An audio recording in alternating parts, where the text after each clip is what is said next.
You're welcome to A Plus Podcast Studio. My name is Tabs Aroma. I'm in the studio with Chief and Jackson. Yes, you're welcome today. How has been your day, the two of you? My day has been great. Wow. Yeah, it's been great. The weather is a bit funny, but interesting in the same way. Grayish. Yeah. Yeah, the weather is not good on my side. How about you, Chief? I must say that I like the weather. I don't like it when it's too hot. So this is good. This is good. I can work with it. All right. Ladies and gentlemen, you have seen during the course of the week, we lost a simple soul. We lost a young man called Martin, and he was from Matuga. And I want today to talk about this guy and the topic that really affect us all as a community, as Uganda, and as a world at large, because we all believe that young people, we need the young people in the upcoming generation. They are the future, yeah, right? They are the future.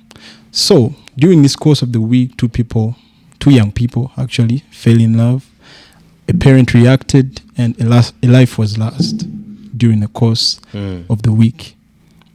Mr. Jackson, let me start with you today. What do you think about this situation? It's very saddening, I must say, because first of all, because I see two innocent people making two very terrible mistakes. First, the boy going into someone's daughter's house. Right. Without permission. And he camps there. Without consent of the owner of this house and the owner of this young girl. Yeah. Then another thing I see there is an adult failing to control his anger. And he reacts badly.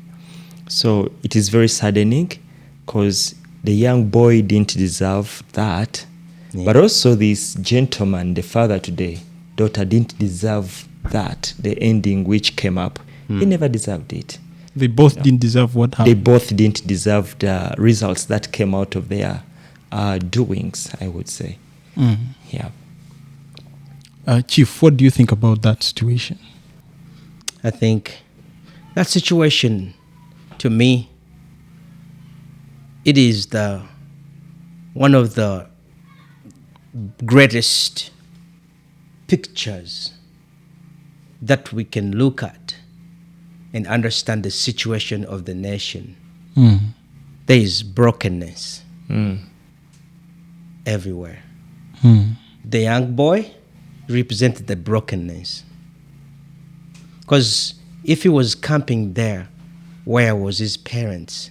And why were they allowing him to go there and be there all the time? Now, that's already one side of brokenness. Yeah. The family he comes from, and himself also as the boy. Yeah. And then the girl, she also represents the brokenness. I hear conflicting assessments. Some say she was 14, but others say she was beyond 14. But regardless, she was a minor. Yeah. And where he's a dad, that she can choose to bring a boy in the house and begin to cohabitate. So it is just everywhere it's broken, and it's just a good representation of a broken system. And who is to blame? Every side deserves the blame. Both sides. No, there are more than two sides. I see 4 sides. You see 4 sides. Which are those sides? The family where the boy comes from, that's one side. The boy himself is another side. And then the girl, she's also a full blown up side of herself. And also her parents. I hear her mother is already gone somewhere working, and her dad is also left. Also, that's another side. Those are 4 angles of a box that you have to analyze and criticize. And then you, at the end of the day, you're going to find that both the boy and the girl are victims of coming from a broken system. So the most people to take blame is the family, the parents of these two young people. To me, that's could be my You blame the families. Yes. So by the system, you talk about the families. the family system. It's a broken one. Yes. But Mr. Jackson, Yeah. why do some parents treat daughters like property? You can't take that away from an African family. Yeah, because in Africa, we have so much attachment to our children, not only girls, but also boys, you know. And coming from a background which is typically African, you see that parents have so much entitlement when it comes to their children. We see that a lot when these girls grow up and they're ready for marriage. How the parents can, you know, take their positions as parents and they set the price for their children, you know, in regards to all they have gone through to raise their daughters, you know, bringing them perfectly ready for marriage. So they look at that. So you find that they are so much attached to their girls, and They call them sugar. They call them sugar. Yeah.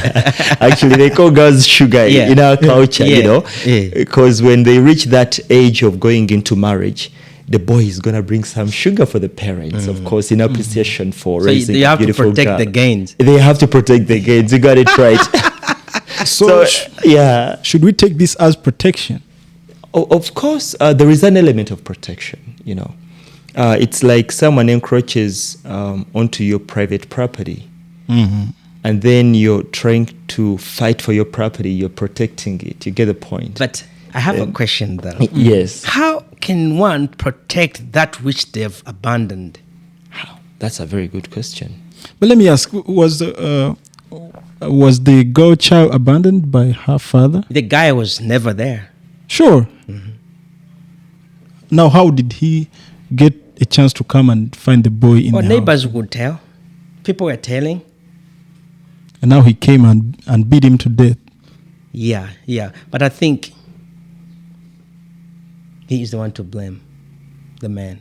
The man, 41 years old, killing a young boy of 18 years And old. you're gonna find that this man, even his, I'm not gonna call her wife because I'm not sure if they're legally married, but the mother of these kids, I guarantee you, if you dig deep, that you might find that this guy also found her in a dubious way. Okay, found the mother in a dubious way. Yeah, like you may be surprised that this man has never introduced the mother of his daughter Officially or legally, married to this So, wife of his. But he's here assaulting a young man. But he will also, you find that when he was a young man, he did He walked through the same footsteps. exactly, you know.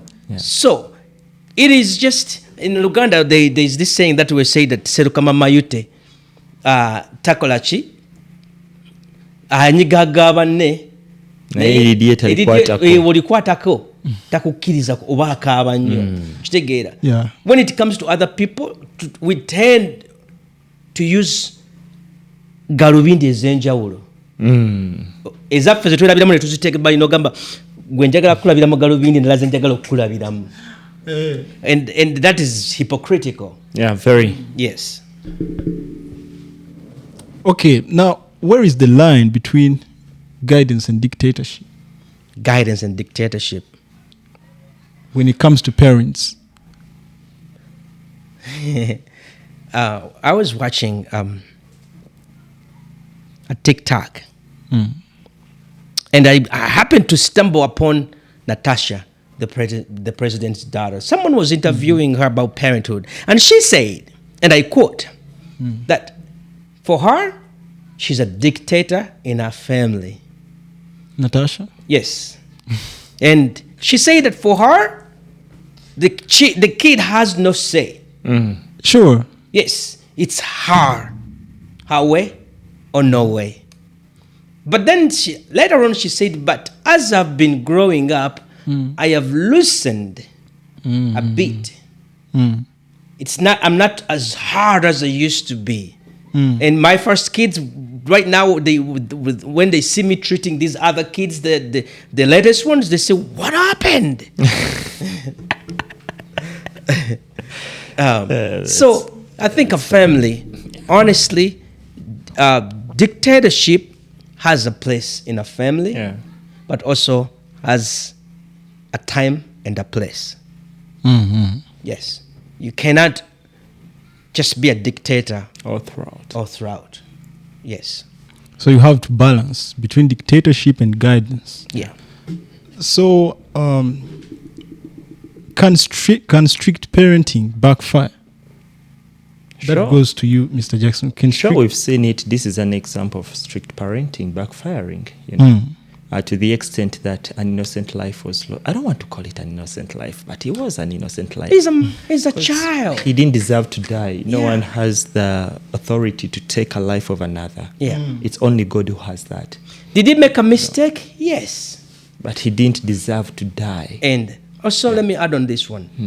As parents, we need to allow kids to make mistakes. Exactly. And let them Learn also from them. Exactly. We need to let them make those mistakes and also learn Yeah. to walk through those mistakes. Yeah.